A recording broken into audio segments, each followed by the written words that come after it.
Pakistani media की तरफ से बताया जा रहा था कि पहलगाम हमले के बाद भारत की तरफ से जो संभावित कड़े एक्शन लिए जा रहे हैं उससे पाकिस्तान में खलबली मच गई है। भारत की तरफ से पहलगाम हमले के बाद पाकिस्तान के खिलाफ 3 बड़े एक्शन लिए गए, जिसमें से पहला है सिंधु जल समझौता, जिसके तहत पाकिस्तान अब पानी की एक एक बूंद के लिए तरसेगा, क्योंकि सिंधु, झेलम और चिनाब नदियों के जल पर पाकिस्तान की 80% खेती निर्भर करती है।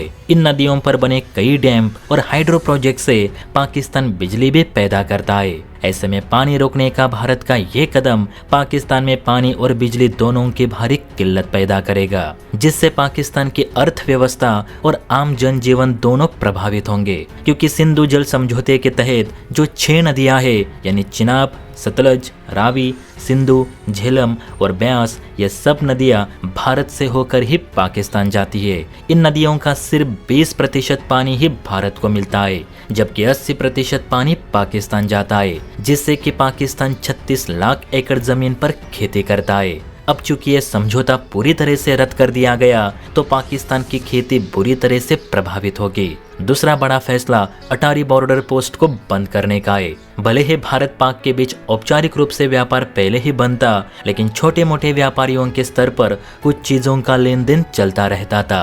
अब अटारी पोस्ट बंद होने से ये छोटा लेन देन भी पूरी तरह से ठप हो जाएगा, जिससे कि पाकिस्तानी व्यापारियों को सीधा नुकसान होगा। तीसरे बड़े फैसले के तहत भारत ने पाकिस्तानी नागरिकों के लिए सार्क वीजा स्कीम को पूरी तरह से खत्म कर दिया है। साथ ही उन पाकिस्तानी नागरिकों को भी भारत आने की इजाजत नहीं दी जाएगी जो पारिवारिक कारणों से भारत आते थे। इससे दोनों देशों के बीच अब मानव स्तर पर भी संपर्क खत्म हो जाएगा। साथ ही सभी पाकिस्तानी नागरिकों को अगले 48 घंटों के अंदर भारत छोड़ने का अल्टीमेटम दे दिया गया है।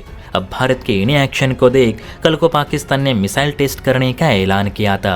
पाकिस्तान ने 24 से 25 अप्रैल को अपने विशेष आर्थिक जोन के भीतर यानी कराची तट पर सतह से सतह पर मार करने वाली मिसाइल का परीक्षण करने का ऐलान किया था, लेकिन अभी तक कोई भी मिसाइल टेस्ट नहीं हुआ, जबकि भारत ने टारगेट को उड़ा भी दिया। जी हाँ दोस्तों, पाकिस्तान से तनातनी के बीच भारत ने एक बड़े परीक्षण को सफलतापूर्वक पूरा करके पाकिस्तान को करारा जवाब दिया है। खबरों के अनुसार पहलगाम आतंकी हमले के बीच भारत ने मिसाइल परीक्षण कर पाकिस्तान की नींद उड़ा दी है, क्योंकि मिसाइल टेस्ट का ऐलान तो पाकिस्तान ने किया था, जबकि मिसाइल तो भारत ने फायर कर दी। जानकारी के अनुसार भारतीय नौसेना के डिस्ट्रॉयर INS सूरत ने अरब सागर में पाकिस्तानी सीमा के पास अपने टारगेट को निशाना बनाया। भारतीय नौसेना ने मध्यम दूरी की सतह से हवा में मार करने वाली मिसाइल दागी है। भारतीय नौसेना के नवनीतम स्वदेशी मिसाइल विध्वंसक INS सूरत ने समुद्र में लक्ष्य को सफलतापूर्वक हिट करके अपनी शक्ति का प्रदर्शन किया।